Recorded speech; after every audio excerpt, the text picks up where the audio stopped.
নেতাজির স্মৃতি, কিছু রীতিনীতি, আবেগে বসবাস, থেকে যাবে আঁচড়, বিপ্লব আর স্পর্ধার ইতিহাস। নেতাজি মানেই শ্রদ্ধা, স্পর্ধা আর সাহস। ভারতের স্বাধীনতা সংগ্রামের ক্ষেত্রে একটি বিরাট অংশ জুড়ে নেতাজি সুভাষচন্দ্র বসুর নাম জড়িয়ে আছে। আর ঠিক সেই রকমই বালুরঘাটের নেতাজির স্মৃতি বিজড়িত বাড়ি বর্তমানে রক্ষণাবেক্ষণের অভাবে ধুঁকছে। 1928 সালের 26শে মে কংগ্রেস অফিস উদ্বোধনে হিলিতে যান সুভাষচন্দ্র বোস। সে সময় তিনি বালুরঘাটের বরেণ্য স্বাধীনতা সংগ্রামী সরোজ রঞ্জন চট্টোপাধ্যায়ের বাড়িতে রাত কাটান।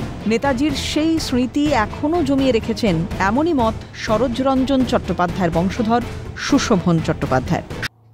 নেতাজি সুভাষচন্দ্র বসু কংগ্রেস অফিস উদ্বোধন করতে, আমাদের পাড়াতেই কংগ্রেস অফিস উদ্বোধন করতে এসেছিলেন 1928 সালে, এবং রাত্রিবাস করেছিলেন আমার ঠাকুরদা বিখ্যাত বিপ্লবী সরোজ রঞ্জন চট্টোপাধ্যায়ের ঘরে।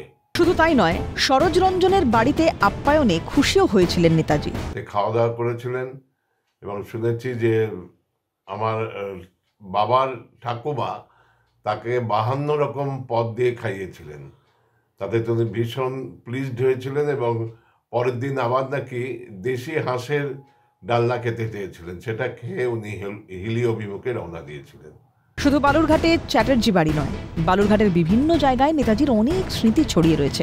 1922 সালের সেপ্টেম্বর মাসের শেষে তৎকালীন উত্তরবঙ্গের 4টি জেলায় বিধ্বংসী বন্যা হয়। আত্রেই নদী বিধৌত এলাকা জুড়ে বন্যায় চরম ক্ষতি হয়। 15 লক্ষেরও বেশি মানুষ এই বিধ্বংসী বন্যায় ক্ষতিগ্রস্ত হয়েছিল। এই বন্যায় দুর্ভিক্ষ পীড়িত মানুষদের দেখতে এবং ত্রাণ দিতে গিয়েছিলেন নেতাজি সুভাষচন্দ্র বসুর সঙ্গে তার সহযোগী ডক্টর যতীন্দ্রনাথ সেনগুপ্ত।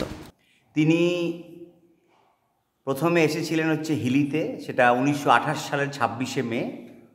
তারপর সেখান থেকে তিনি বালুরঘাটে এসেছিলেন। বালুরঘাটে তার বেশ কিছু স্মৃতি আছে, এবং বিশেষত দিনাজপুর অঞ্চলে তার অনেক স্মৃতি জড়িয়ে আছে। নেতাজি 1928 সালে হিলিতে কংগ্রেস ভবন উদ্বোধন করলেও সে কংগ্রেস ভবন আজ আর নেই। বন্যায় আত্রেই নদীতে তলিয়ে গেছে অনেক আগেই।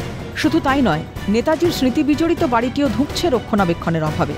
শরিকি ভাগাভাগির পর বাড়ির বেশ কিছুটা অংশ প্রমোটারের হাতে চলে গিয়েছে। কিছু অংশের নতুন বাড়ি তৈরি হয়েছে। ওই বাড়ির সামান্য কিছু অংশ এখনো রয়েছে, যা নেতাজির রাত্রি যাপনের স্মৃতি আজও বহন করে চলেছে।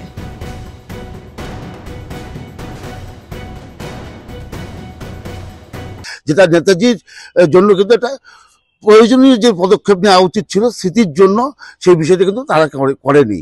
দক্ষিণ দিনাজপুর থেকে শঙ্কর রায়, ক্যালকাটা নিউজ।